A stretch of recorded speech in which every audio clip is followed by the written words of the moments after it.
Thanks for having me out tonight. I've got my work cut out with the size of it, so I'll be getting a bit of help wiring, and we'll probably be reducing a fair amount as well to make that go a bit more smooth. But essentially, I haven't really got a plan together. I tend to, particularly with demonstrations, I tend to fly by the seat of my pants a little bit, because I think sometimes when you spend a week looking at something at home and you make all these decisions in your head, when you come up on stage you end up just actioning those decisions, and it's kind of difficult to talk about the thought process, I suppose. So it's often, it's maybe less beneficial for the audience. You're just watching me wiring, which, I don't know. There's only so much wiring you can watch, I think, for demonstrations. So with that in mind, I've sort of purposefully not really looked into this. So what I'll probably start with is a bit of almost like a stream of consciousness, I suppose, where I'll be talking about what I'm seeing, the decisions and the thoughts I'm having about things, and then, you know, the decisions that I'm making on the fly to edit the canopy appropriately. Just from I guess, how I operate as a demonstrator, I suppose, I'm pretty laid back, and I'm very happy for you to interject, interrupt, put your hand up, yell out, whatever. So if you've got a question or you want to ask something or clarify something, just yell out. It's actually quite helpful because it means I don't have to continuously think of things to talk about. So feel free to do that. So let's make a start.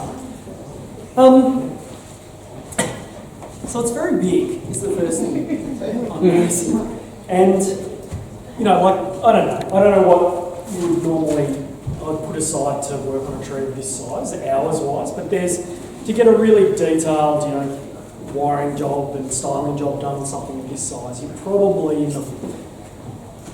somewhere in the 4 to 6 hour mark. So tonight will be a bit of a edited version of that, I suppose. So we won't necessarily get it into picture perfect style, but we'll get it close.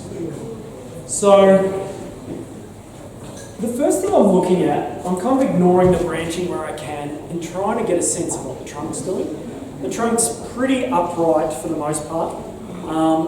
It's not straight, but it's fairly straight. So it does have a sort of a gentle bow in the lower sections of the trunk. It comes up, I wonder if you can see this, it may just be a big blob of foliage, might be easy to see from this side. The top of the tree up here starts to move, starts to curve in this way. So it's this gentle S-bend through the trunk. So that's something we can work with. I think looking at trying to work out where the best front is going to be to show off that sort of summer is going to be a bit of a combination of working out where the trunk looks the best, and then sort of working out the branches that we're going to use where they look the best as well, or where they're coming from the best location. So you've sometimes got to balance those two things as you work. All right. So you're all very lucky today because it's quite a rare sight to see a fruiting fruit in Cedar. So there you go. You probably won't see that again in your lifetime. All right. So from a pruning perspective, you know, often this can be really overwhelming. We've got, I mean, it is overwhelming. It's a 4 foot high tree with a huge amount of foliage on it. What we can do is we can just go through, and instead of making styling decisions at this point, we can just make decisions based on what can we definitely not utilise. And so I can look and I can see in the top of the tree that there's a number of branches up here that have got thick, that are going to be hard to use in a design when the branches below it are much thinner. So we can pretty much go through and just begin to edit some of these things out, which I do now. So this is one of those branches.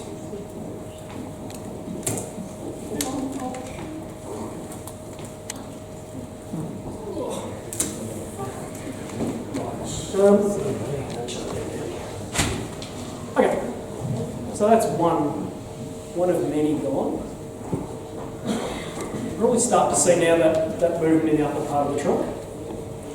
The other thing we've got is a lot of extension. So usually, like, one of the design techniques, I suppose, you can use, or methods, what are they called? Design tricks, maybe. With a tree like this trunk is actually, like, In the range of bonsai trunks, this is actually quite a thick trunk. It's as thick as my arm essentially down there. But because it's so tall and because it's holding this huge ball of foliage on top, like visually the scale of it appears quite thin.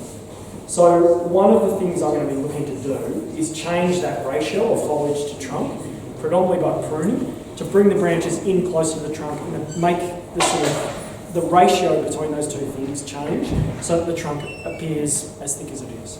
So we'll do that through shortening and removing branches further. And Joe, are you going to make that into a miniature? Miniature. You probably should. Not big enough for me. So,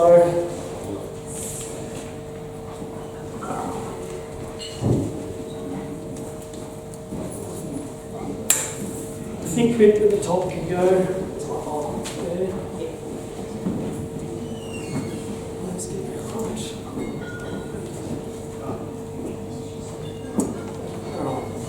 You now sort of see the trunk line. I'm going to pick a side which is then going to inform what branches stay and which ones go. The side that's facing me now, the trunk gently bends towards you, which I like. The two branches that are at this level here are sort of coming out on nice angles, sort of welcoming angles, so I think they're quite usable. On the flip side, this side, the bark is much more developed, probably because it's been facing the sun or something like that. But the branching is much finer, particularly where the lead branches will be. So they're going to be more difficult to use. So I think I'm going to go with the side that's facing me, and that's going to basically govern a few big cuts that I can make. So, low branches that are thinner than the branches above it, so we'll remove those. Now I'm leaving everything a little bit long just for gins, or just on the off chance that they become a gin.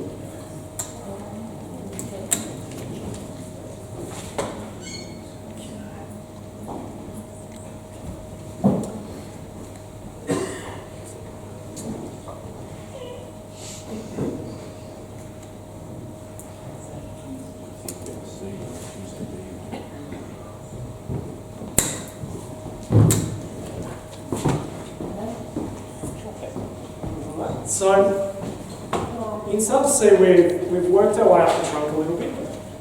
I'm thinking this will become a main branch. It's sort of got a good angle, it's got a good size as a sort of a main branch as far as its thickness, and it's got a good amount of sort of sub-branches on the tips that will form a good volume of foliage. There's a question around where we start the first branch on your left side. So we've got a few options there, whether it's sort of starts as a bit of a back branch or we move higher up in the canopy. I think maybe I'll take that front branch off.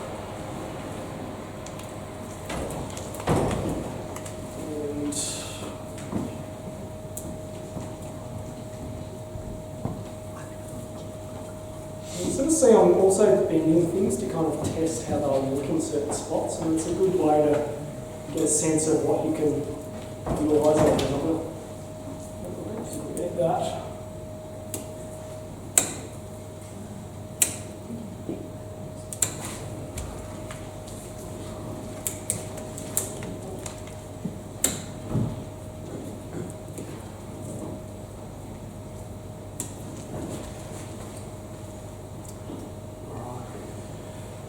So,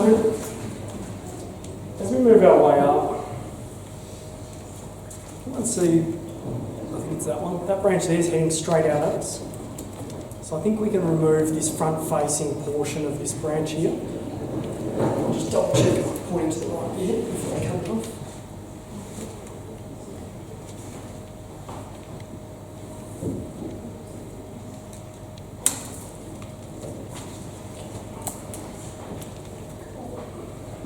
Then we've got,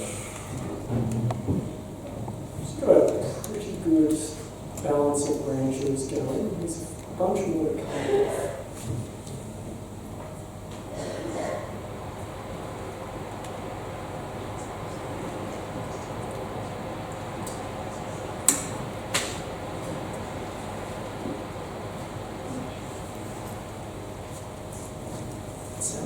This is the other challenge you sometimes get with trees where they've been growing out. You'll have a lot of dieback in the interior. So ideally, you've got a lot of green in close to the trunk you can work with. This tree is sort of, it still has a lot of buds here, but it doesn't have the sort of density that the tips have. So there'll be a bit of a process of slowly chasing some of these back a little bit to strengthen those inner buds. Should we use that branch?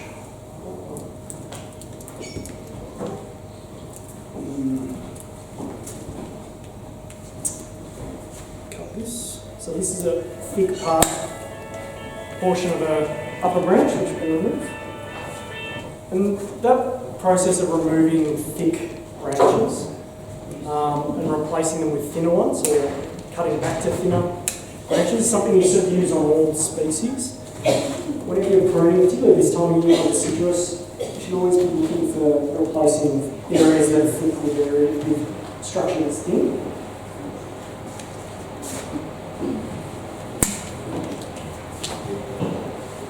Alright, we're sort of getting to the point where I want to start wiring things before I cut more stuff off. We're not quite there yet.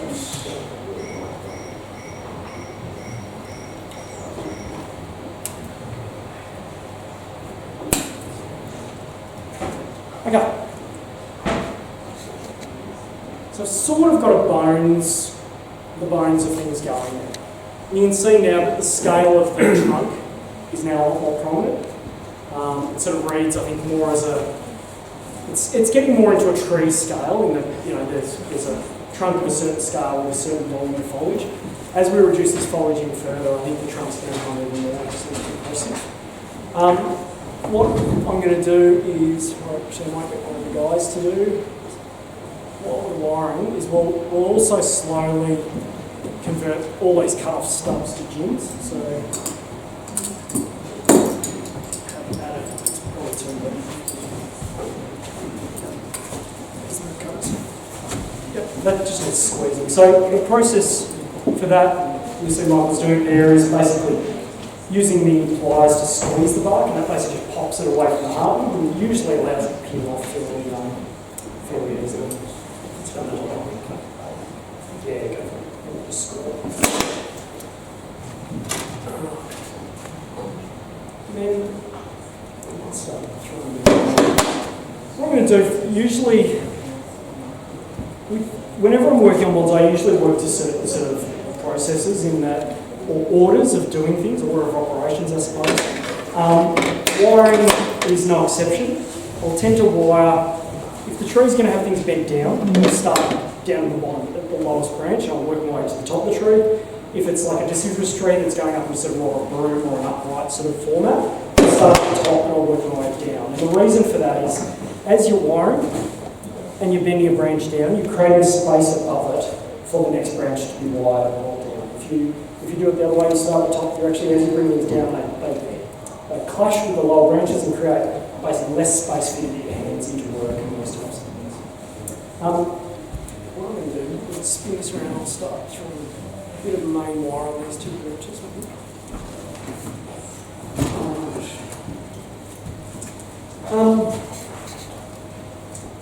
Okay. So I've got a good range of wire here. And I might run through all these first branch as I get it, as I throw wire on, how I like to wire. And I'll talk through that process and a few little sort of aha moments that I had a little while ago, which I probably should have had much earlier in my bonsai career. Alright, I'll run through it. There's a few little things to take away. It's the audience participation part, so feel free to answer when I ask a question. Most people sit there quietly. If I cut a piece of wire, it's a bit confusing, it is in a loop. If I cut one piece of wire, how many ends do I have? Correct. It's not a trick question. And two ends allow you to do two things at once. And you should always do two things at once. So if you've got two options, you're only using one of them, how efficient are you being with that wire? Not very. 50%, less than 50% potentially. The other thing is, by not using both ends, often what that means is that one end won't be anchored particularly well, which will mean the other end by default isn't anchored. So if you've ever applied, I'll get it through a bit because that'll be annoying to wrestle. So if I have a piece of wire, my finger's trunk, if I do a couple of wraps, often I will see this, a couple of wraps on the trunk to anchor that end, and then this end runs out the branch. Everyone's seen that? You often see it, little pigtails wrapped down, the main trunk or main branch. That wire is almost completely ineffective. You've got control up and down. Can you see how the wire will hold in an up and down position? If I push left or right, all it's doing is sleeving around my finger. So there's no control there. So you've essentially wasted that piece of wire because you're not able to fully control the branch. If you go like this, where you've got one end that's going out one branch, one end going out the other, I can now bend that wire and it stays exactly where it needs to be. Everyone see that? It can go up, it can go down, it doesn't sleeve around the branch. So by using both ends and pairing them up with branches, you'll have more efficient wire, you'll use less wire, which if you're using copper is a good thing. And it'll just be more effective at doing what you want it to do. So always look to pair up branches. I've dropped that coil. Right in front of you.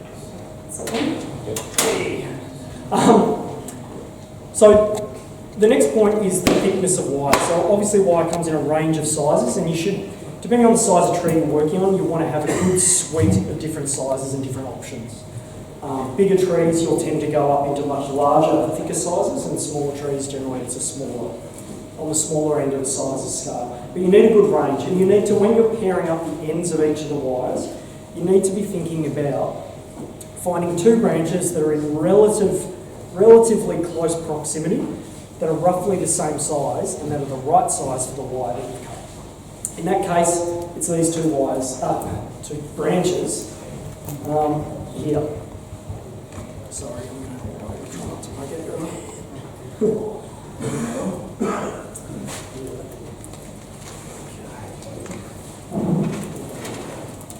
So, as I'm applying this wire, what I'm going to do is I'm going to go out one of the branches, sort of 1 to 1.5 turns out, and then I'll stop, and then I'll move on to the other end. So now, the other end of this wire is now quite well anchored, and so I can now work this whole end of this wire, fairly confident that it's going to go over and stay where it needs to be without rattling around on the branch. As I'm putting it on, particularly with your larger wire, what you're trying to do is, I guess I like to think of it that you're not using the branch itself to sort of as a fulcrum to bend the wire. You're bending the wire around the branch and then snug it up. So it's probably very hard to see from where we are. But what I'm trying to do is, it's almost like a coil that gets formed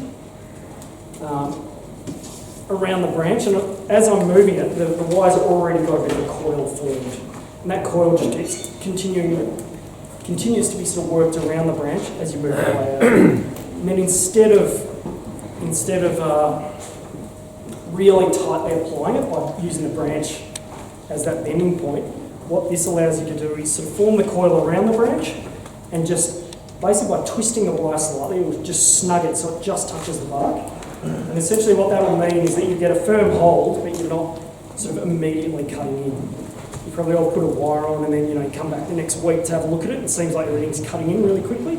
That's usually because it was put on sort of too tight to begin with. So that's something to look out for. Alright. So we covered wire size, we covered both ends. I kind of don't do what I do at the moment, but normally I would prune this first. There comes a time where you're applying your thick wire or your big wire, And as you move out the branch slowly thins. Every sub-branch, usually it will divide. Sorry, I'm just going to prune first. Can't prune and talk.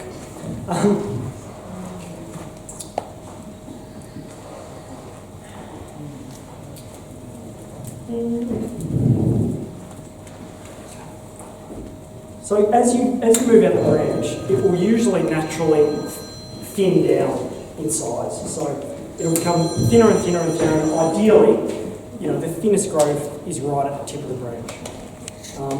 Obviously, a wire stays the same diameter the whole way along, so you need a methodology or a technique to transition down or through wire sizes as you work your way out of branch.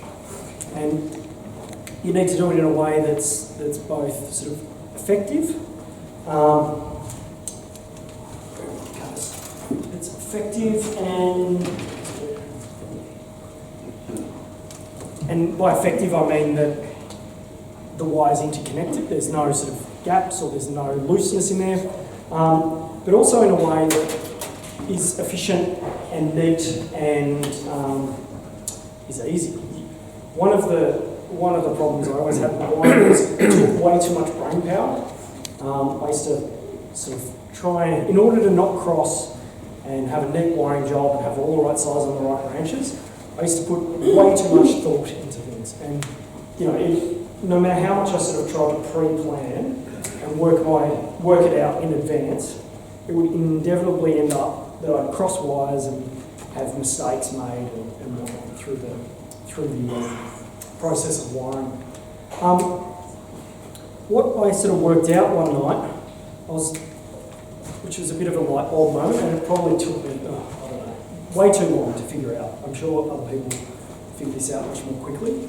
But there's like one little trick that makes transitioning wire size and ensuring you never cross really easy. Like, it's almost harder to have a cross wire than it is to not.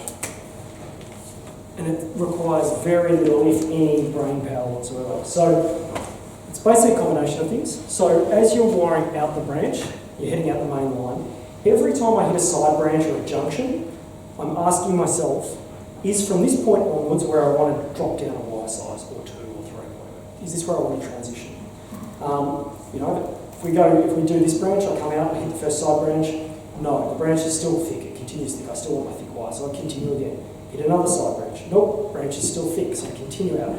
I keep going, and I got to this point here, where there's a fork, and this is where it sort of halves in thickness at that junction. I don't know if you can see it on camera.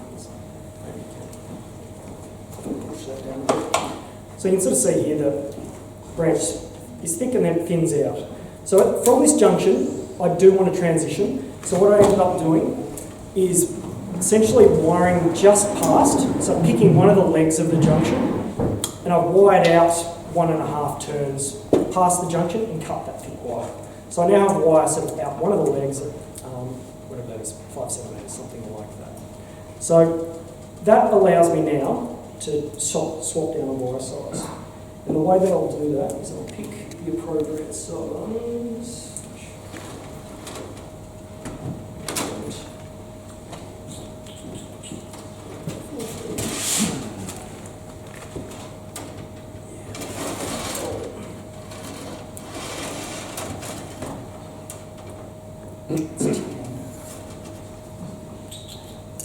Well, can you put them between them there? Is there a...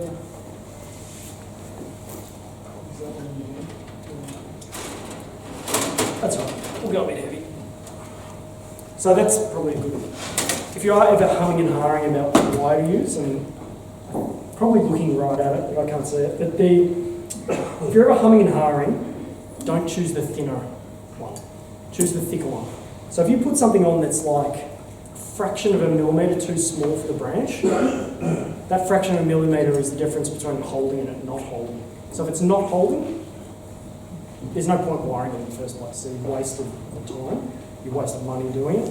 Go the large one. The large one will be slightly harder to apply, but it'll be guaranteed to hold because it's thicker. So we come back to where we made the cut, where we cut the last size of wire off. go back to the junction, we lie the secondary wire along our original main wire, and we follow out the coil out the leg that we previously wired. So we go out, again, that's sort of 1.5 turns. So it's sort of, it's anchored. Then we grab the other end and we wire out the other leg. And then as I'm going out this branch, I'm doing the same thing. I'm going every junction. Do I want to step down wire size? This is one of the junctions where I do want to, so I'll go 1.5 turns. And then I'll clip. And then I'll repeat that process. I'll go down another couple of wire sizes. I'll wire out again. And I'll keep doing that until I've gone from the very heavy wire at the trunk all the way out to the really light tips. Okay?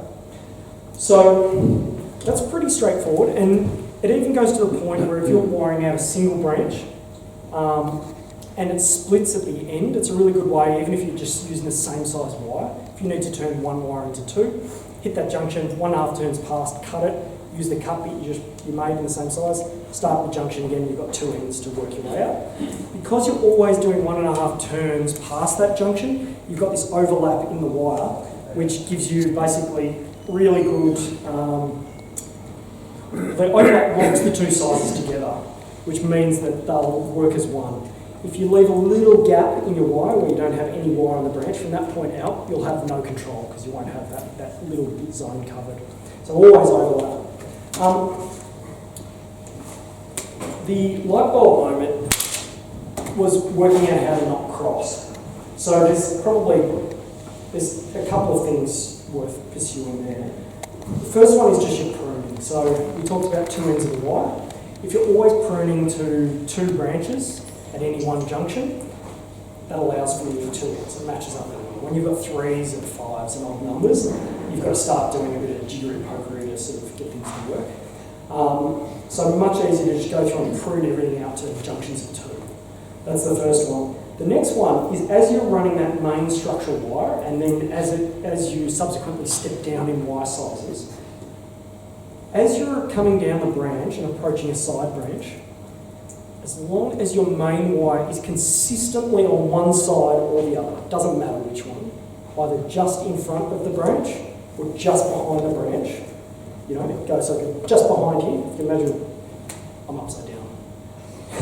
If the branch is heading this way, side branch, first one on that side, we go just under the branch here, so just under the, whatever it is, the armpit, I suppose, of the branch, or just over, and then you continue up, and then we hit the next branch on the other side, coming on, we match it, we go either just under or just above, as long as you're consistent all the way out of the branch.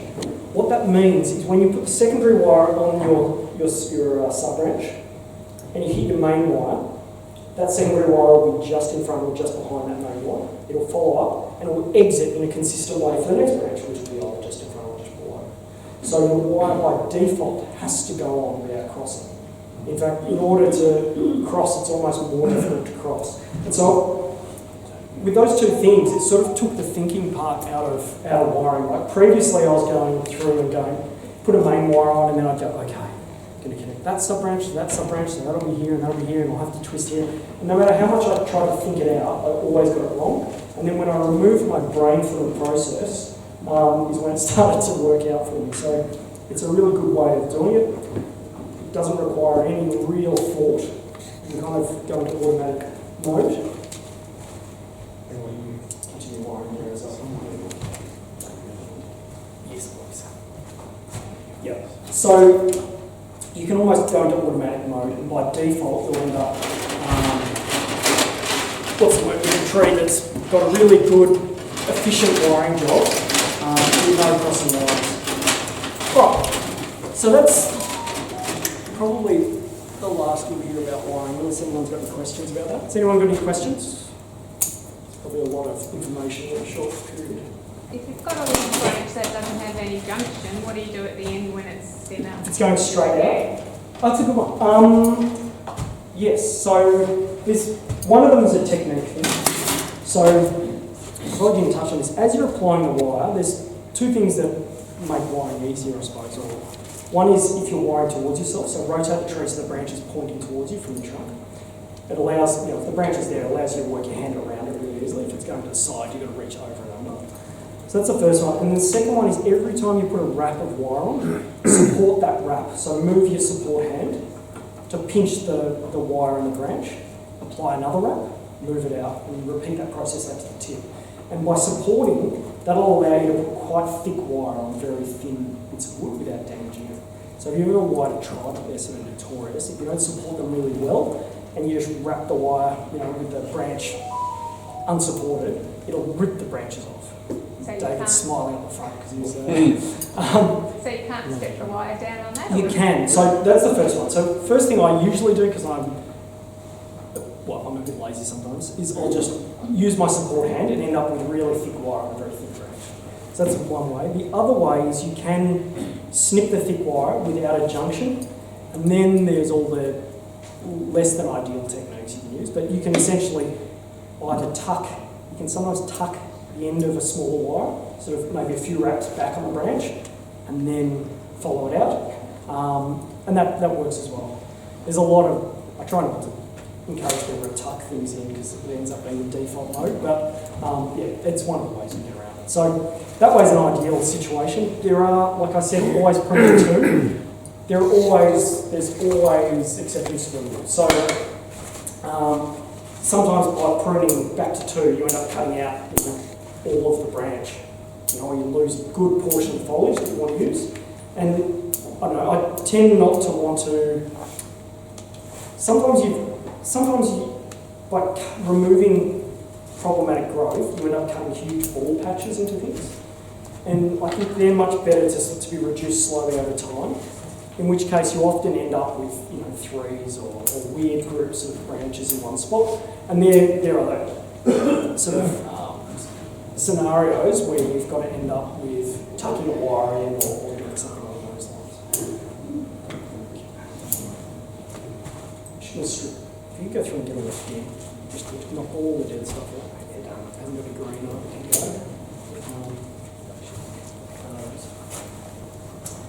Alright. It's quite good. You left a bit of wire here, mate. Oh, I've done that. I'll get to that. Can I rotate? Just to there. Cool. Alright. Are there any other questions as we move on?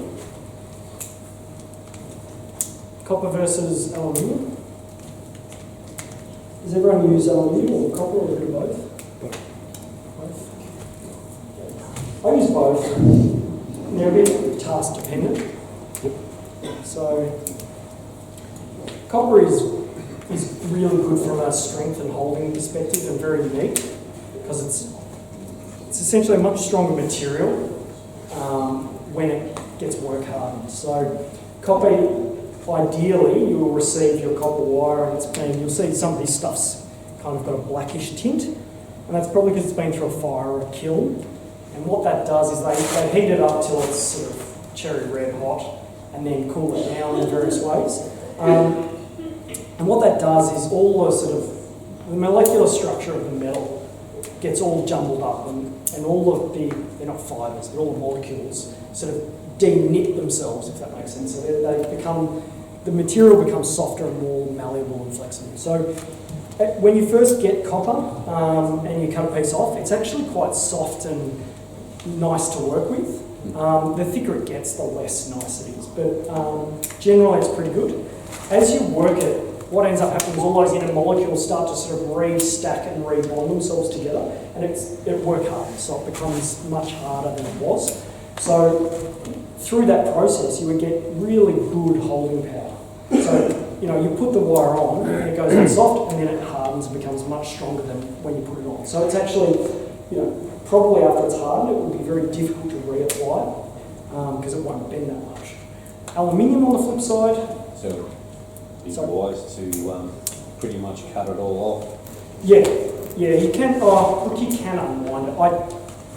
I used to save wire and straighten wire, and like for copper, particularly thick stuff, you can unwind it. It's a nightmare, and you end up damaging things in the process. Then to straighten it, you've got to anneal it till it's soft, pull it straight, then re-anneal it again. So when you can take it to the scrapyard and they'll pay you whatever, $9 a kilo for it off your next roll. If that makes sense. So I tend to cut everything now, and I just throw all the offcuts into a bucket. So, you know, I do the same with aluminium too. I think for the amount of hassle to recycle, I'd rather buy a new roll. Not to recycle, to reuse it. So aluminium on the flip side, as far as what's the word? As far as its holding ability, it's almost the strongest it's ever going to get is when it's on the roll. The more you use it, the more it gets sort of soft spots and weak spots. And if you've ever reused aluminium, you'll notice it almost has a memory where if it's had a tight bend somewhere before, it'll constantly want to bend in that spot because it's softer. So there are pros and cons to that. So in order to have the same holding power in aluminium as you have in copper, you have to step up, you know, often multiple sizes. So, you know, to get the sort of holding power that we're getting out of this, and that's, I don't know what that is in millimetres, 3.5 mil, something like that, you'd probably be up around 7, 8, maybe something like that in aluminium, which is getting really thick. And at that sort of thickness of aluminium, I almost don't like applying thick aluminium more than thick copper. At least copper, yeah. Copper's a little bit better on those thicker sizes, I think. The flip side of that is because copper's a thinner diameter, it can cut in more quickly. So if you think about the sort of contact surface area, you know, it's a bit like, I don't know, if you've got trying to push a chopstick sideways through a block of cheese, you know, that's sort of whatever that is, 5 mil diameter, or a piece of piano wire. You know, the piano wire will go in really quickly, which is the copper wire, nice and thin. But your thicker stuff, like your aluminium, will take a little bit more to cut in. And so if you're wiring particularly stock or something that's thin barked, that is sort of susceptible to getting sort of wire scarring really easily, that's worth wiring in aluminium for that reason. How are we doing on that one? Set it up for the phone there.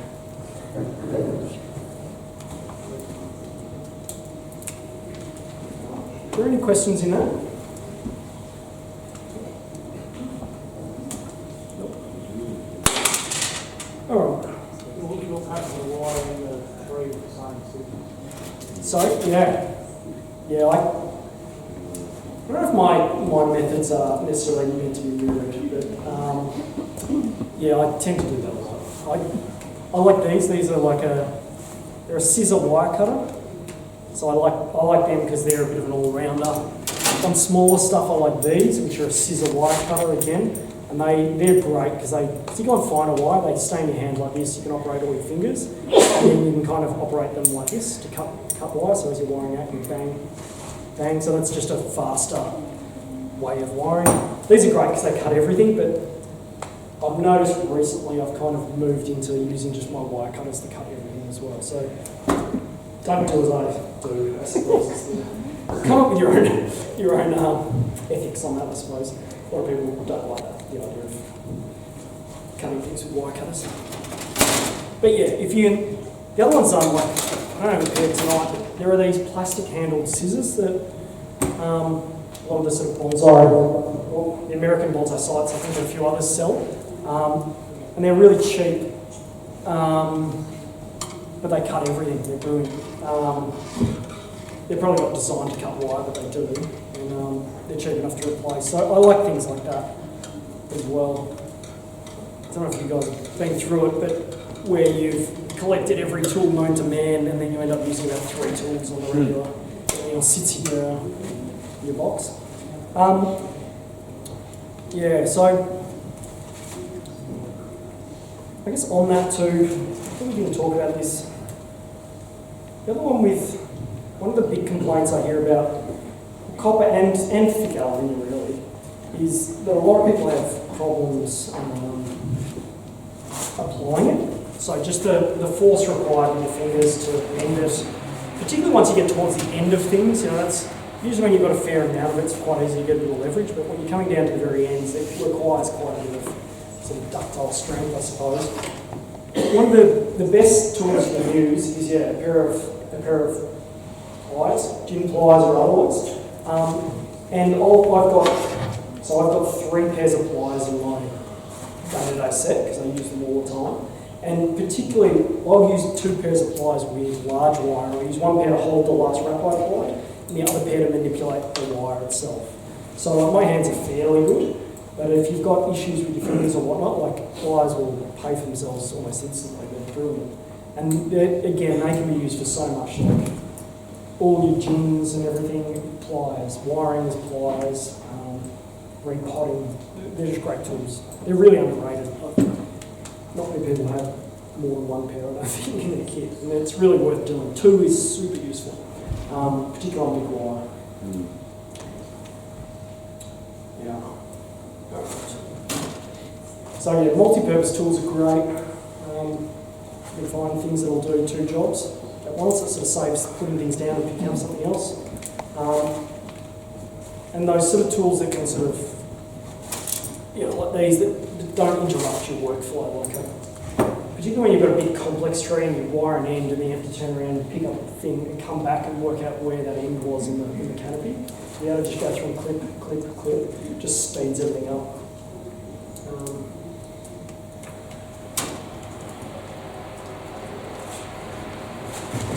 So the other thing you can do, and one of the other wiring tricks which I've just done there, is when you've got a really thick wire and you're transitioning to quite a thin wire in comparison, often what will happen is where you've got that overlap, if this is the main wire and the thin wire comes on here, often the thin one will want to sort of unwind from the main wire, and that when you're bending things, the branch will bend with the thin wire, but it sort of doesn't want to bend with the main wire, and you get this disconnect in the end, even though there is a series of overlap. Often what you can do is just that last bit of the main wire is I'll often just capture that with the thinner wire, so almost binding the end of that thick wire to the branch, and you just end up with a much more sort of holistically tied together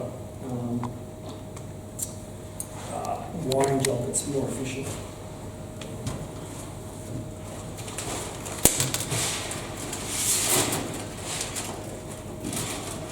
So you can sort of see as I'm sort of trying to throw this wire on, you can see my hand following the hand that's manipulating the end.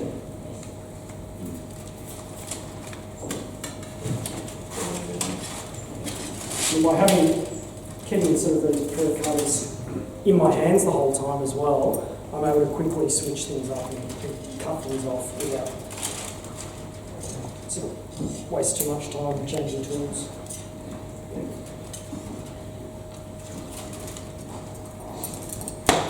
So we talked about the difference in time that you might spend on something like this versus a demonstration versus if I was at home. So if I was at home, I'd be going through and doing a lot of foliage work on this. I'd be sort of pulling a lot of downward needles and things, which I'll try and do at the end. But one of the other beauties of doing that foliage work first up is it clears a really nice path for the wire as well. So it makes the wiring job more easy as well. That one's good to go. Let's have a look. I'm going to bend this first branch here, and then we'll work our way up. We'll prune a few more things through on the way, see how we go.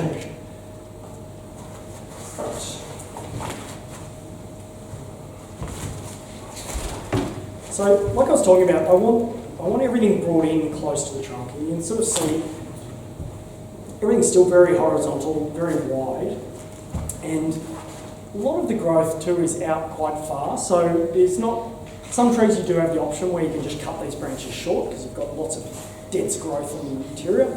This tree not so much, and I'm not really that concerned about it because it's a tall tree and we can sort of go with these like downward swept branches. So I'm going to bend this down sort of pretty hard, and fingers crossed that we don't snap it off. And that's the other thing to bear in mind is that things do break. And not to beat yourself up about it too much.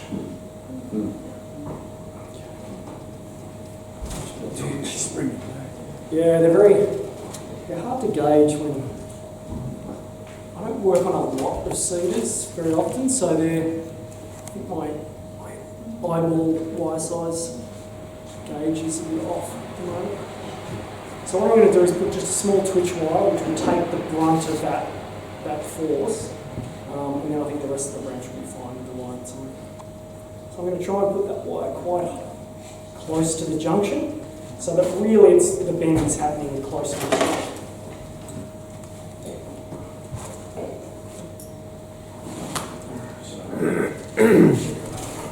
So I broke a few of these in my day. So today's not day. So they tend to go, these do a sort of surprise break. I should stop talking about breaking until I finish this. Talking it up. Yeah. I broke quite a good one the other day for someone. But they break like a piece of celery. Like a lot of things will break, they'll crack, but they'll hold together. It'll just be you get a bit of splintering on one side of the break, but predominantly everything's still attached. These tend to end up with like branch one hand, tree and large space between. So it's something to be aware of if you're working on them. They sort of seem endlessly flexible to a point, and then they'll just go. So they can set you up for failure quite easily. Oh. So that's come down a bit. So, and you can sort of immediately see that just the emergence of geometry, that's come down and in and brought that much closer to the trunk. So we'll continue working on that. I think at the moment it's feeling a little bit straight.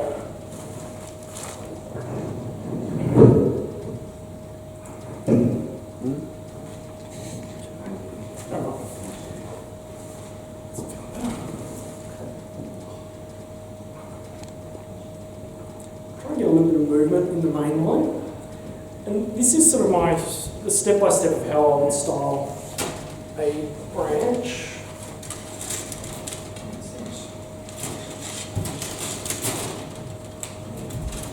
So usually I start with the main line of the branch. I find it's almost like the centre line that runs from the trunk out to the sort of central tip of the branch, if you like, so that central line.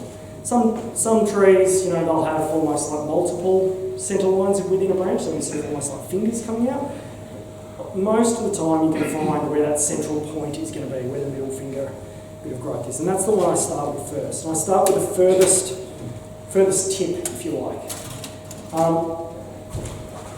I look at it, you have to look at it from sort of two angles. One's from the front, so you're looking at it sort of up and down movement, and you're also looking at it from above or from the side, where you can get some back and forth or side to side movement.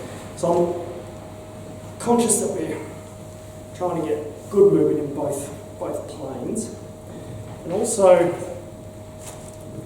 I want all my branches to be concave instead of convex. So I don't want them to sort of appear like a sort of a weak form, unless it's a weeping form or something like that. But generally that looks sort of like something's wilting, or it's been cooked in the sun or something like that. Whereas if something's being brought down but the tips are all growing up, it sort of looks like it's surviving, it's healthy, and it's growing from that condition. So you'll see as I work around this, I'm looking to bring things down and then curve the tips back up. Okay. And this is where something that cuts wire and branches is great, because you can kind of edit and go through everything. So once I've set the main line, I've set a bit of movement in multiple directions, I start on all the sub-branches. And with the sub-branches, what I'm looking to do is, I always think of these as like highway off-ramps, in that they start following the main line, which is the main four, main freeway, whatever, and then all your off-ramps, or the sub-branches, they peel off in a really smooth way. So they follow the direction of the main line, and then they start to move away. So often what I'll see in branch structure is, like sub-branches coming off at weird, like right angles, or with strange kinks or whatnot, which can look fine, but long term that poses issues. So as trees continue to grow, and Quentin's trees here are probably a good testament to this, is like, no matter how well maintained, well manicured they are, they get bigger every year. So it might be by millimetres, it might be by centimetres, it might be by multiple centimetres a year, but they do continue to grow bigger, no matter how much you try and keep them in the one size. So in order to keep them in that size, or to keep them close to that size, you have to cut back to things. So you've got to look for sub-branches or things you can cut back and edit the foliage back into. If the things you're cutting back into come off the main line at right angles, basically after you've made your cut, you've then got to go and fully wire the thing to correct the weird right angle joint that you've cut back to. Does that make sense? If all your branches transition smoothly off the main line, you can edit the main line back to one of those, and it by default already starts to continue that main line of the branch. So from an ongoing sort of maintenance and sort of longevity standpoint, having that sort of flow in your branches is really important. It'll really pay dividends over time.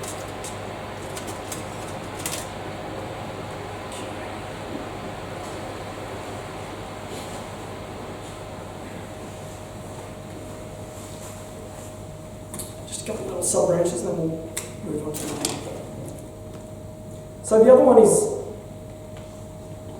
you don't want bare interiors to your branches either. So, and by that I mean you don't want like a bald spot or a hand like this where all your foliage is on the tips and you've got this open branch structure in the middle.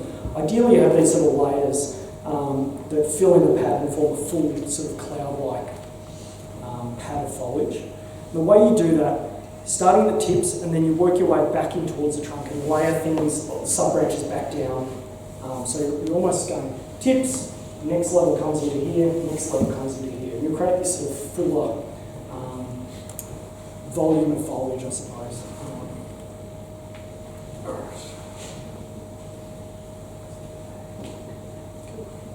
There's a bit of wiring left on that, but let's handle it.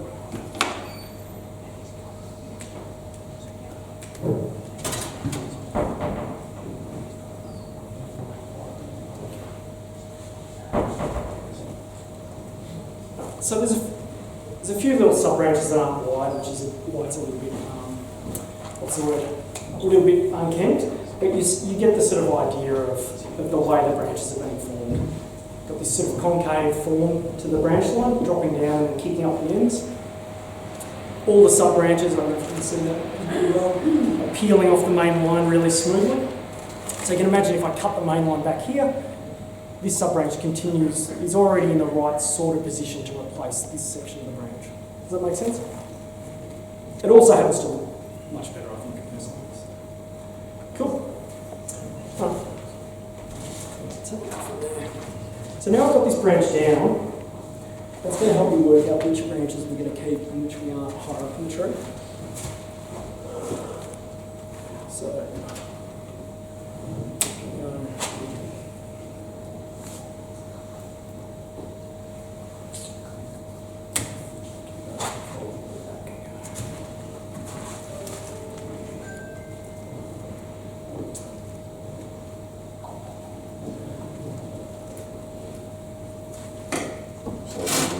people to help you wire. sorry? It's like you might need more people to help you wire. Or I need to get some branches. Not more branches. Yeah. Look at Michael actually. I won't complain. Cool. So we're starting to sort of flesh out the bones now. You'll start to see it's much more sparse than when we started. You can kind of start to see the rhythm of branching that I'm selecting here. Still a little bit undecided on this one. It's been left as a bit of a plan B. It's quite long. By the time it comes down, the foliage is going to sit quite low. I think often when you're faced with those things, a really good option is to look a little bit higher into the canopy. And like if we look up here, this bit of foliage here comes down. And when that's brought down, it'll sit about here, which is sort of perfect. So I'm 90% sure we'll cut that out. This branch here has been beautifully wide. I'm going to cut most of the wiring off. Where are the wires? Oh, my pocket. Sure. So I'll just shorten that. I'll let that go. So wire cutters cut branches too, I think. They're pretty good. But again, don't do what they do. As I say. Do as I say, not as I do. Yeah. So we're going to use this as a back branch. Do a similar sort of bend to the front. The other thing, I don't know if you're not experienced with doing heavy bending, this can be quite sort of extreme, I suppose, but and it probably is, but it's within reason. And one of the key things to think about when you're doing these bends, if you do a template, is you want to be using your force and your muscles in a way that if I should say when something breaks, you don't have follow through. And by follow through, I mean this sort of action, like snap, and you go through it.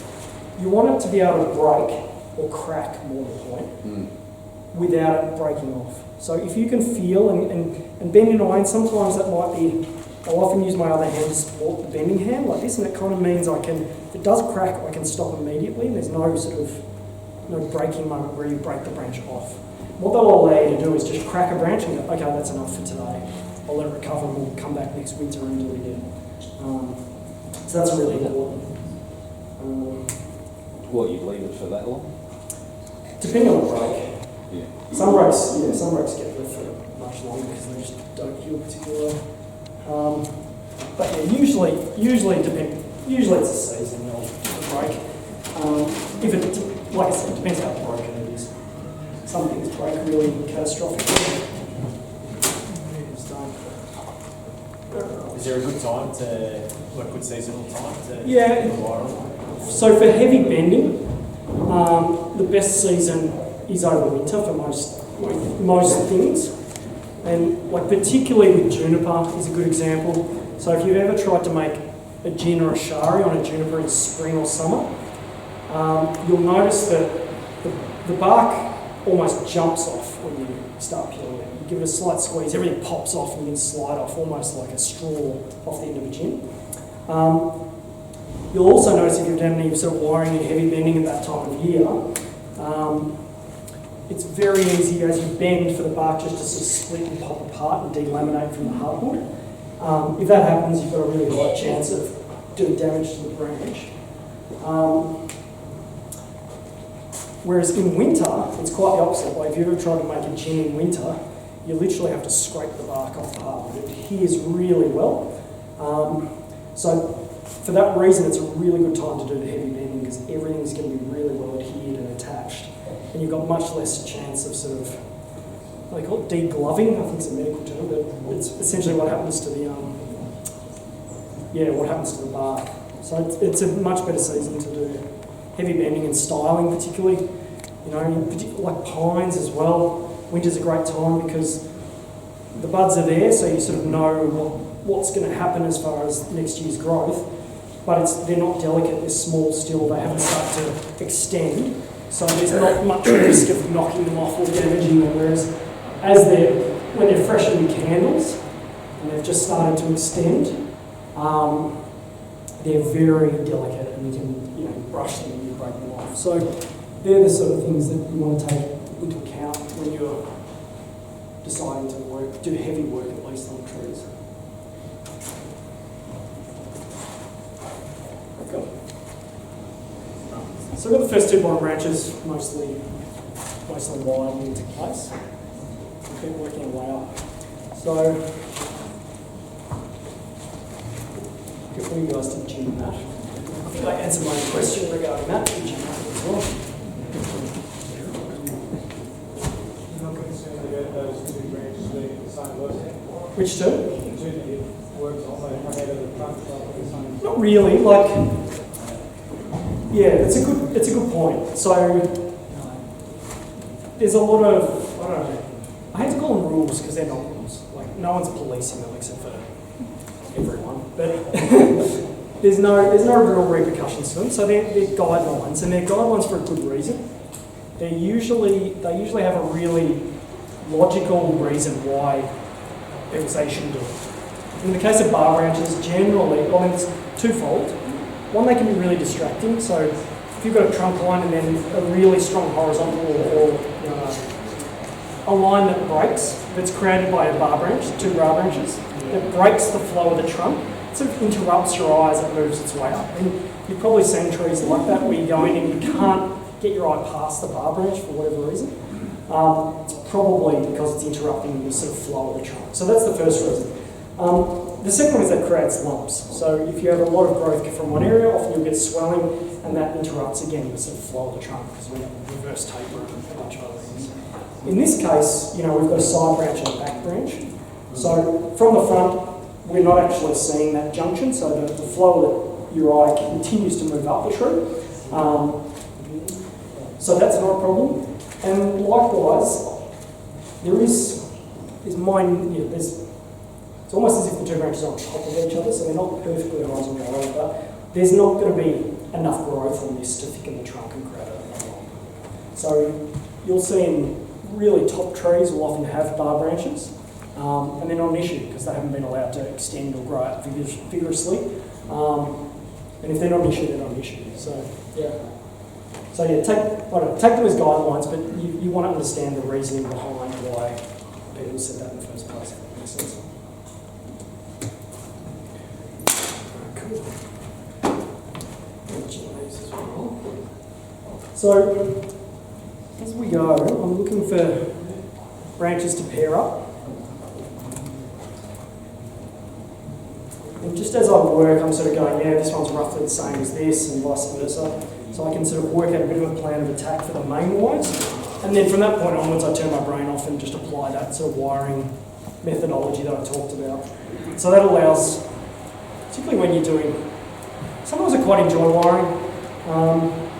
Quite often I enjoy wiring, but there comes a point, I think, where, particularly when you've got a lot of it to do, or you've been doing it, go over winter, if you're rewiring pines or something and you've done X amount of highly ramified trees, it's hours and hours and hours and hours and hours, and your brain gets tired of it, you get bored. And so I've got a little TV that I basically tune out of the wiring and I just watch TV essentially and just keep an eye on where my hands are going occasionally. So having a process like that where you can turn your brain off and do something else to keep yourself occupied means, at least for me, it means the wiring gets done. Whereas, yeah, otherwise I probably wouldn't. Can you put a shari on the trunk at all? Yeah, I think so. I think you might. It's always I guess a risk or an opportunity too, where taking off this many branches on one side, you may naturally get some dieback, which I think is probably a good thing. I'm going to try and make one on these two. Yeah, and which, like, shari is an interesting one. I did a juniper the other night, BSB, and that we put quite a large shari on things, but we talked about that in some more depth, I suppose, or detail methodology. The way I generally like to do shari these days is in small doses. So by that I mean, I won't cut a shari in one big hit, down the whole side of the trunk. Generally what I'll do is approach it by cutting, in this case I would cut under the gins, and I'd cut little sort of tear-shaped slits, I suppose, or drip sort of shaped cuts. And then every year, every couple of years, I would extend them, in width and length. And eventually they would all join up. And you get a few benefits from that. First one is it's just really low risk. If you're cutting small cuts each time, there's less chance of interrupting a major sort of sap pathway or something like that. And then secondly, you end up with a better end result because the way a tree grows is it basically puts, the rings in a tree trunk.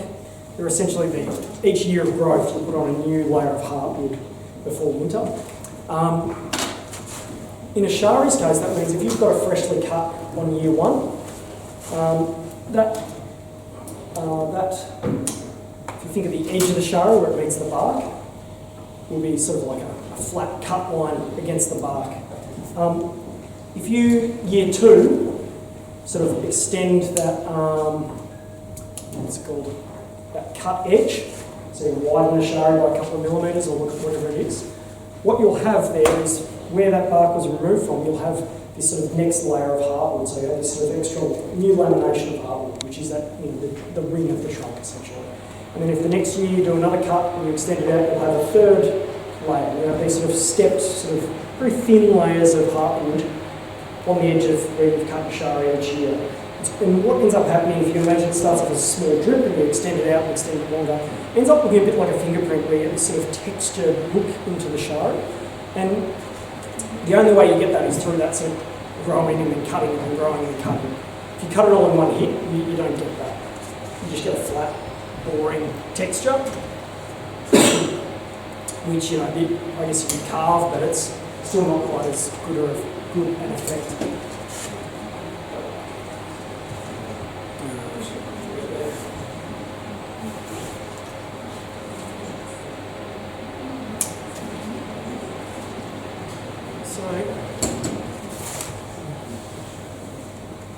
So you can sort of see I'm looking at pair-ups of similarly sized branches.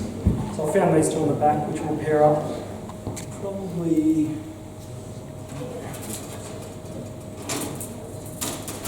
a little bit of overkill, but it's better than underkill.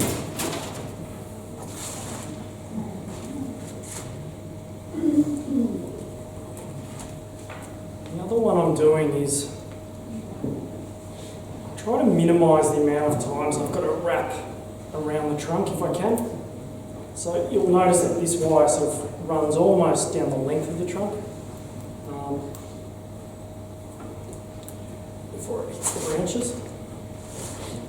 And that's just because the wire on the trunk actually, you know, it's never going to bend the trunk itself, so you might as well be as efficient with it as possible and sort of not waste a heap of wire by going round and round and round. The other one is often, it's kind of doing there, it does have a wrap on the front, but often you can sort of jump from branch to branch without crossing the front too much, which just looks neater because you don't get this sort of interrupted trunk line.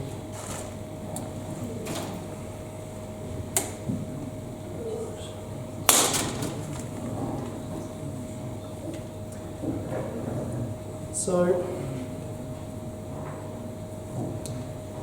one of the questions I'll often get asked at these is how long we'll leave the wire on for. And cedars are a good example of the answer, which is it depends. They're notorious for not wanting to hold bends. So they're a species where you want to leave the wire on as long as you sort of humanly can. The longer you leave it on, the longer, or the higher the chance of it staying in place is. So if you're observing, if you go out and you see that it is cutting in here and it's cutting in there and it's cutting in there, what I'll do then is I'll get a pair of wire cutters and I'll cut just the offending sections off that are cutting in. If the branch springs, sometimes that does, sometimes that's a key bit of the wire and the branch will pop a bit, I'll rewire that little section. But generally speaking, I'll try and keep the majority of the wire on as long as I can. And by cutting just the offending components off, that's a pretty good way to sort of minimise having to rewire constantly.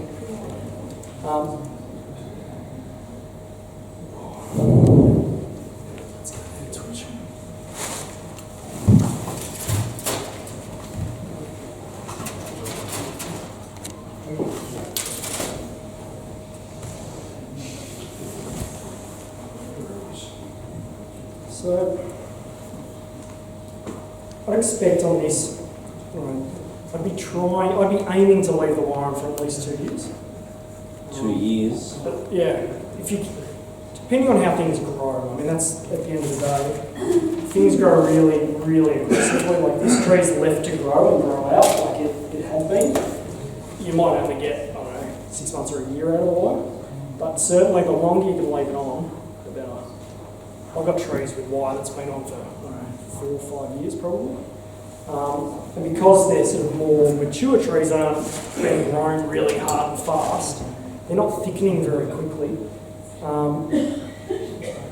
which means the wire can stay on there. So, with this, whoever ends up taking this tree home, I wouldn't be letting it really aggressively grow out every year. What you'll find with these is they'll form buds.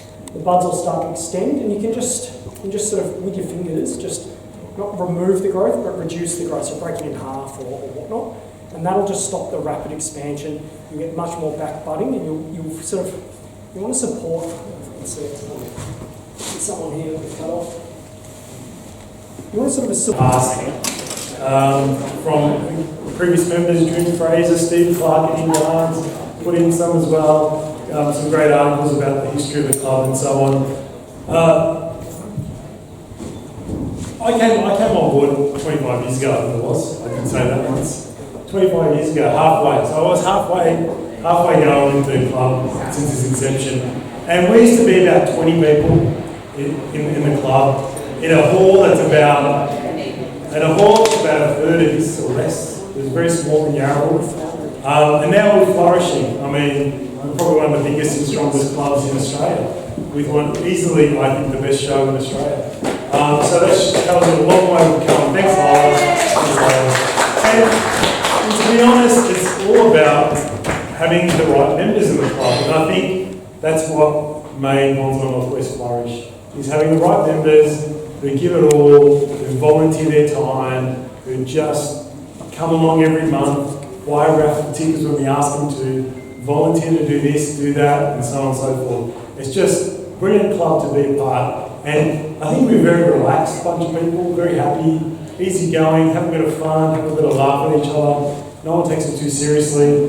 But you know what? People learn, you teach well, they listen, they pick up tips, and they just get trees get better and better. And that's what we found with Bonsai Northwest, I think. We have great events, you know, we have new ideas, always we try and bring in new ideas, and when we do, there's a phrase of imitation is the best form of flattery. Is that right? So pretty much everyone else copies us. And it happens everywhere we go. We introduce something, and the next year someone else is doing it. So it's very flattering for us, and that's what I guess I really enjoy too. Having I know you've got to have the members, but it's the committee that really facilitate what's going on in the club. It's the facilitation, the helping the members along. Behind the scenes, there's so much going on to get this happening. Even meeting night, the meetings we have to make sure things happen, buying stock, buying tools, everything bit helps. Setting up, an hour and a half beforehand to make sure the club's right to go. All those little jobs have to happen. And the committee's the key to doing that. We've had a great committee. This year we've probably got a record number on the committee. But we've had some long-serving committee members who, Barry Woods, of course. How can we live without Barry Woods on the committee? Maria is just a charm. She's just, everyone loves her, don't you? Just very, and Ted Marks has been treasurer for I don't know how many years, ridiculous. He keeps saying the new treasurer hasn't been born yet because, it takes that long to find that job. And just a great bunch of people, great members. We've also got, for me, it's the heart and soul of the club. There's two people who are the heart and soul of the club. My opinion anyway. The heart is Lola Anderson, no doubt about it.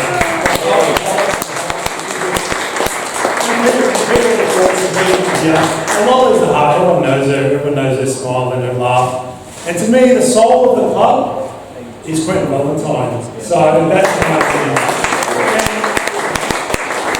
And tonight, there's a specific reason why I wanted to put on a really good display. They're all Quentin's trees. Those ones, three on display, they're Quentin's trees. Absolutely magnificent trees. Unbelievable. Like, you just see the replication of that English elm in the middle. Would win every show in Australia. Hands down, first, second, third prize, no problem. It's just absolutely magnificent. I mean, the pines are magnificent, but then you see that English elm, which is like, what the hell of a tree. Anyway, that's my little spiel. Happy birthday to Bonsai Northwest. And we'd just like to ask Lola to come down and cut the cake and blow out the cans with Lola. We know you love it. Come on, Lola. Come on, Lola.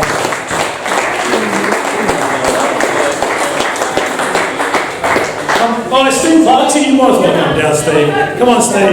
Yeah, Lola and Steve, come on. They were cuddling before. Oh, yeah. Well, Steve, I think Steve's part of the foundation, isn't it?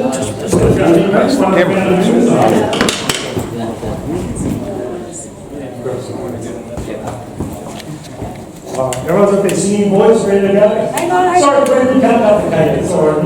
You just get the accolades and bring the soul down.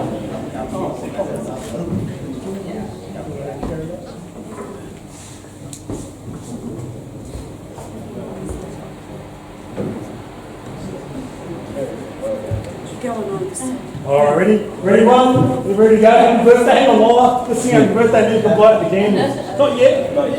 Happy birthday to you. Happy birthday to you. Happy birthday to you. Happy birthday to you.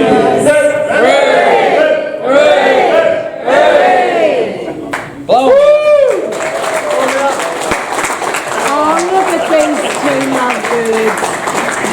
Blow out the candles, Lola. Candles, Lola. Oh, no, that's your...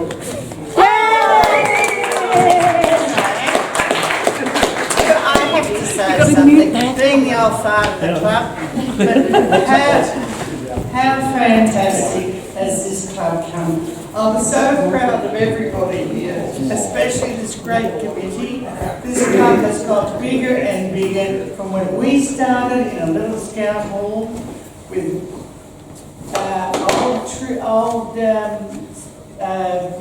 newspapers inside, with beer bottles on the outside, and buckets on the floor when it rained. It was just, you know, when we joined, I thought, oh God, we joined in here. But look what we've got now. And you're all help, and that's what, all our shows have been so fantastic as well, because everybody helps. And what's happening here, you know, it's just beautiful. And thank you very much to our great committee, and keep going as long as you can.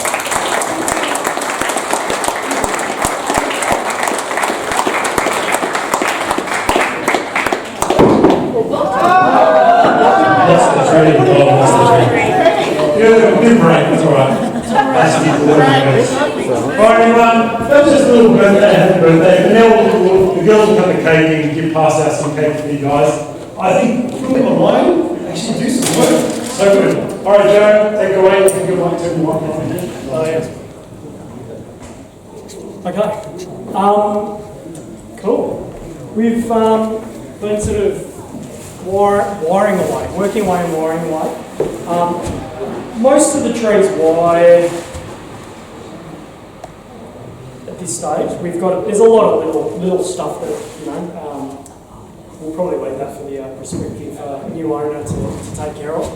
But I'm actually pretty happy with where all the branches have landed. So we've got a really good balance of sort of branches and foliage. I like the scale of the branches, the thickness of the branches. There's good movement and taper.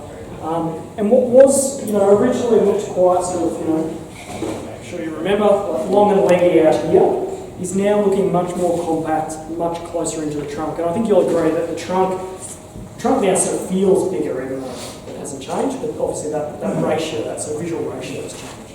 So I'm pretty happy with how things are heading. We're sort of up into the business end of the tree now, which is the top.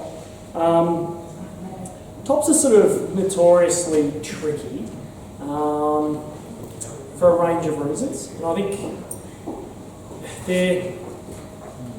there's no real easy way to go about styling them, or not in a sort of paint by numbers sort of way anyway. You've got to really think of the top of the tree is like a branch that's been spread out in 3 dimensions. So, you know, our lower branches, really they're spread out in 2 dimensions, they're spread out sideways and they've got a bit of volume to them. The top of the tree, you know, you really want this thing going out like a crown.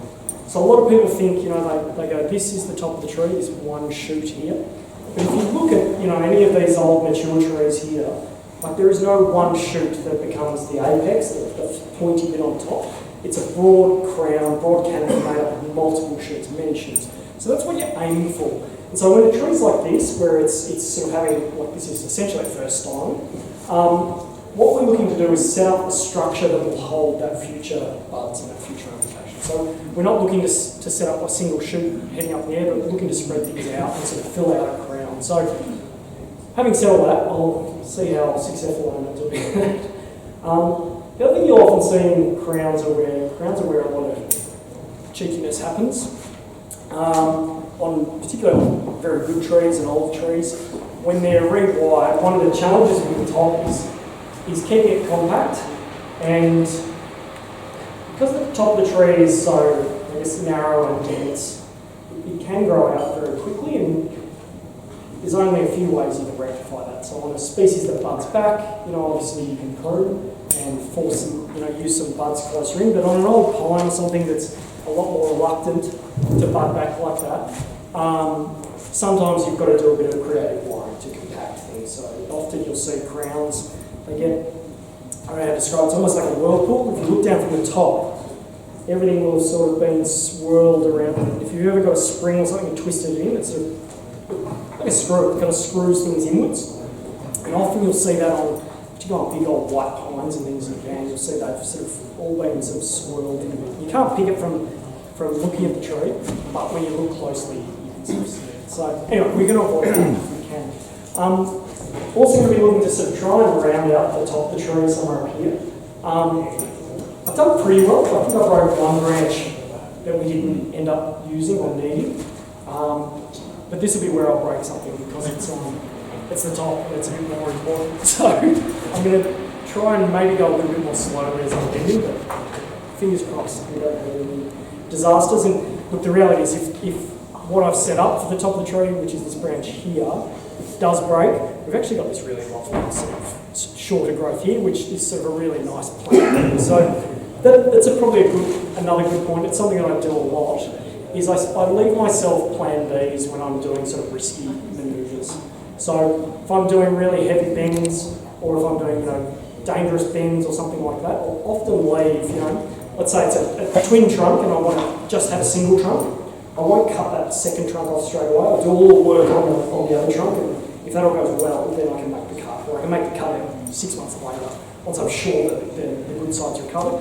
Likewise with a main branch or something like that, you can always leave a bit of a backup, provided that you don't leave the backup forever, because you should then plan for removing it, but in a way that sort of is a bit safer.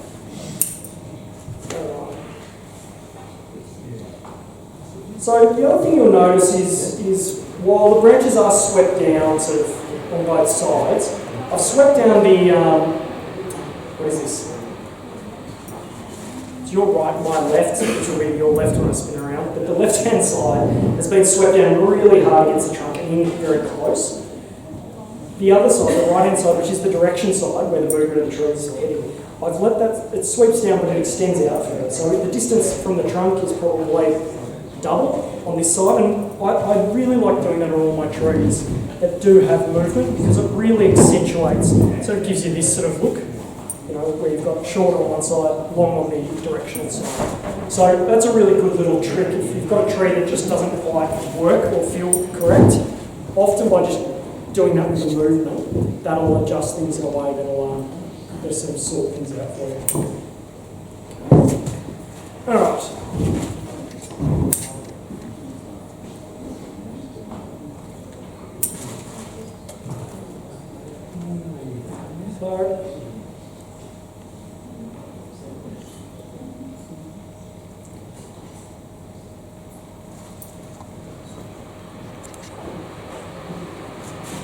I also said at the start that I was going to do a bit of a stream of consciousness as far as what I was thinking as I looked at the tree, and I got a bit caught up in the huge volume of foliage and sort of trying to map out of my head how I was going to sort that out.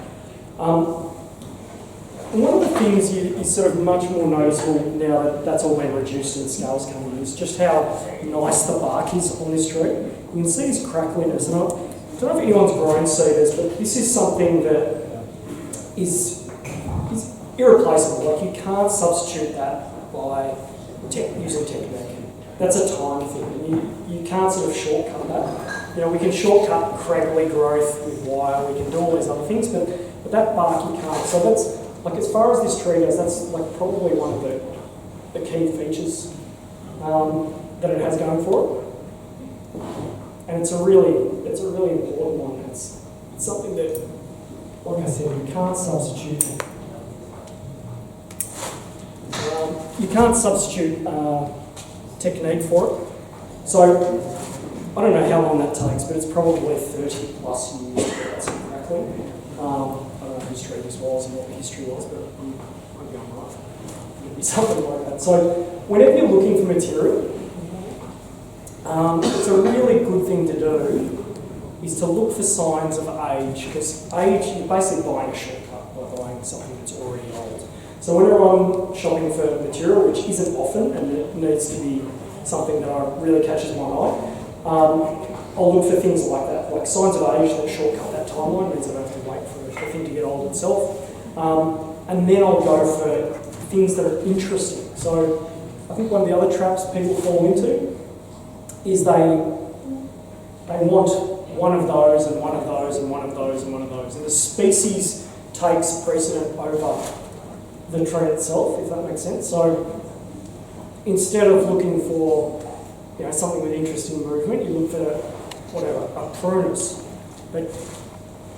So what I would always recommend is you look for something that looks like it's a bit old, and B, it has some interest to it. So it doesn't matter really what species it is, as long as there's a few things that are terrible as bonsai, but most things can be sort of massaged into some sort of form. But having a point of interest, so in this case, the trunk, it's got this nice sort of gentle movement. I tend to like weird things. I like things that have got really unusual, sort of often a bit defective, I guess, in some cases. I quite like trees like that because I find them quite interesting, sort of challenging to make a tree that works out of them. But the other things might just be really great at moving the trunk. Really good, deciduous, one of the things I look for is the root base. I look for a really good root base to begin with, because again, it's sort of shortcutting an otherwise difficult process. So they'd be my sort of purchasing hints or tips, rather than hunting species per se. If you can find the species you want with those qualities, that's the perfect scenario, but it doesn't always work out like that. Okay, a little bit more wide than one, which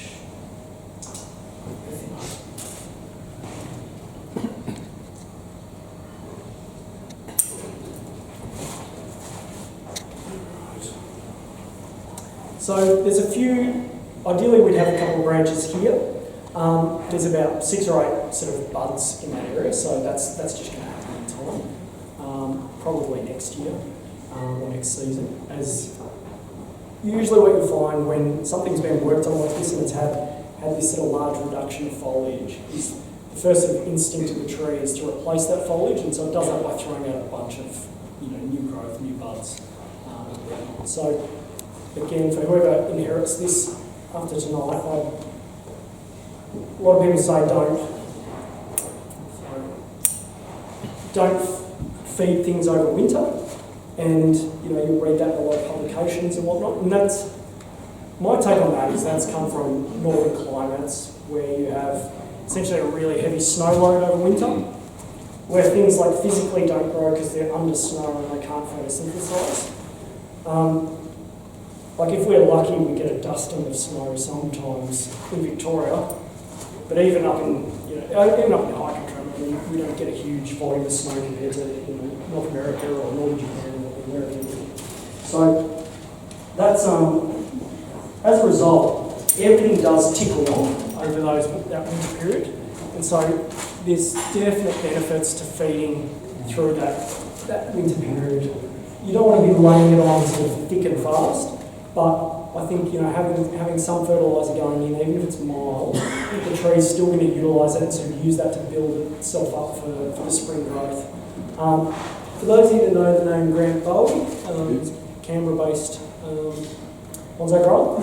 He, was quite a few years ago, did an Australia-wide sort of let's call it a semi-scientific study, because it was all based on observations of fairly low sample sizes, but he got a bunch of people around Australia to get black pines in various forms of or stages of growth, and he got one control group that wasn't fertilised, and then the other group was fertilised over the winter. And I think it was just about every participant noted that there was positive benefits and more growth come spring from fertilising over the winter break. So that to me says that it's probably not just... Now, are we talking pellet fertiliser, or are we talking about liquid? Well, I think both would be applicable, but like we're not talking spring feeding where you're literally layering it on as thick as you can get it onto the soil surface. there'd be gentle feeds throughout the winter. So I use them. I tend to just use whatever's on special at the moment, as my fertiliser of choice. So I quite like nitrosol as well as a bunch of the organic stuffs. But yeah. Do you liquid feed during the winter or no? I like to think I do. So, like with all feeding, like I like to sort of say, yeah, I feed every 2 weeks, but I think when it comes down to checking the calendar, I'll probably feed much less frequently than that, which is not good. So what I've done more recently is I found, is it Power Feed? It comes in a bucket, looks like Maxi Crop, except it's brown and white instead of like pink and blue. So it disappears on the soil surface. And what I like about those types of things is they're just there, and it means every time you water, there's a tiny bit of food going into the mix. So when you're like me and you forget to feed, you're still getting a bit of food going through. All right. So is that a pellet or? It's like a slow release pellet. Sorry, what was that? Yeah, a lot of natives, and not even a lot of natives, like they very obviously don't shut down over winter. A lot of them have growth spurts over winter, and you see them sort of put on quite a lot of growth. So I'd certainly feed them mildly. Again, it's not the major growth season, so it's about topping up the reserves. It's about supporting, small amounts of growth. So, feeding in limited amounts, I suppose, compared to spring. But again, with the natives, you just want to make sure you've got, depending on the variety, some are obviously it's phosphorus tender. I think it is phosphorus. I'll get that wrong. So you just want to make sure you're using the appropriate one for natives. But most of the conifers and other non-natives will tolerate whatever you throw at them, provided it's not in too strong a dose. So, getting pretty close to where I'd say it's sort of as far as I've taken today. Like I said, I could sit here for another 3 hours and carefully wire everything to within an inch of its life. But I think for a first style, it's pretty good where it's at. The head just started to round out, it needs to fill out obviously. And the rest of the branching, that will fill in. At the moment it's a little thin, but there's all buds in the right places where you want them. So I think this coming season, a lot of these areas that have been previously shaded, you're going to get solar access, and you're going to see a lot of sort of back budding. And we should end up with this sort of vigour and density across the whole tree, I'd say, in a very short amount of time. Cool. Probably the next steps for this tree, I think we could start thinking about working on the gins, and I'll just do one to show you how I like to do things. A lot of people like to carve, with various tools and whatnot. I don't tend to. I tend to just use hand tools, and which I don't know if that's the easiest. The way I tend to do most of my carving these days is I'll use a pair of branch cutters. Use them or a pair of scissors. Split the end of the gin in one direction. I split it in the other way, so it creates basically a cross down at the end of the branch. If it's a really big branch, you can sort of split that a couple more times, make a star or whatever. From there, a pair of handy pliers, and basically I'll grab one of those segments, and I'll peel the fibres back, and then I'll go around and I'll peel another quarter back, and another, and I'll keep working until I've chased the gin back to the point where the end looks natural and broken, and it's of the length that I want. So I tend to cut everything a little bit long when I start, knowing that I'm going to do this process. Can be good just to almost like, you can grab out the fibre and then unwind it. That can be a really easy way to sort of peel things back, particularly like that. And then likewise, you're going to just use whole sub-branches and snap them. So I tend to like to snap and break things. The only real carving tool that I use is like this sort of hook thing. And where I'll use that is if it's in, a midsection of a branch or in a trunk, if I want to carve a shari and get some, I'll basically put that in to pull up some fibres in the midsection, and then I'll do the same process where I'll grab the pliers and I'll peel them back. And what the peeling does, it gives this beautiful sort of texture that goes with the grain of the wood. It looks really natural because it's all broken and snapped, and I'm not particularly good at using mechanical tools. They always look a bit fake, so this works really well for me, and it's quite fast. You know, with some of these, once you get sort of accustomed to it, instead of doing the splitting the ends, you can just grab a pair of pliers and like give it a good squish on the end, and that'll just break the fibres apart enough. You can grab bits and tear away at them and turn that into a nice jagged end. It's often good to do all this sort of deadwood and gym work while things are still, I guess, got sap in them from when you've just cut them. So if you leave it like down here, try and do one of these ones. So this has got bark on it. You can see how easily the guy's got the bark off the other bits and how much I'm having to work to get these ones.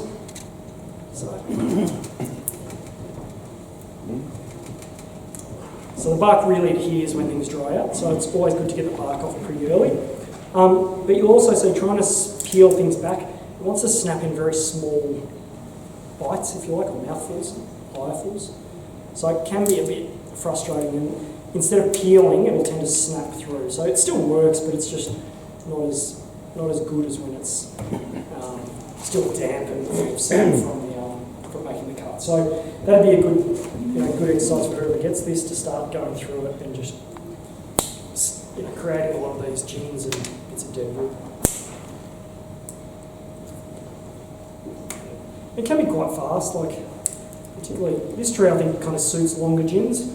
A lot of my clients I'll leave very short gins, like barely a gin at all, because the alternative is cutting flush and you end up with this very artificial looking cut that takes a long time to heal. So if you leave a very short gin, it just looks like branches broken off close to the trunk, and that tends to heal pretty well. The bark will heal up around that gin at the base. So in order to do those, you can basically just grab the branch and snap and do a couple of 2 or 3 actions and it's done. So that's something to play around with. So I'd probably also look at slowly growing Charlies on this tree when the next I'll probably let it flush out, see how it behaves in spring, and then I'd probably look at doing that sort of maybe mid towards the end of summer, just cutting a couple of small showers under some of these dead branches, and then slowly over time increasing those to a more, prominent sort of feature down the larger section of trunk. So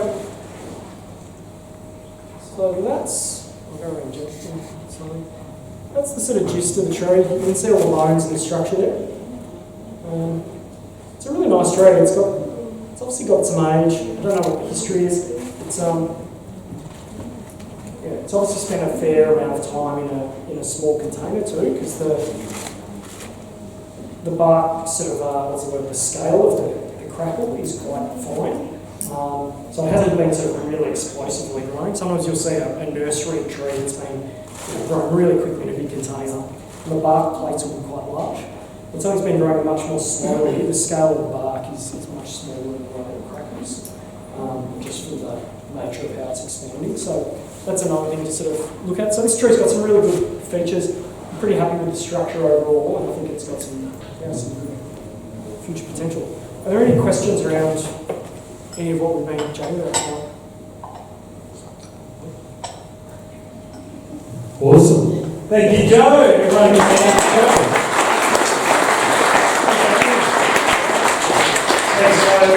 You see why Joe pretty much travels all over Australia doing these demos. Most of the clubs you've probably been to, every single club in Australia, that's it? Yeah, nice. Pretty much? Yeah, so you can see why Joe does that. We will raffle this tree, auction this tree. We'll auction that tree. And now we'll do the raffle. Everyone's got raffle tickets. There's lots of prizes. So stay sitting for now. While we do the raffle, and if your number gets called, grab a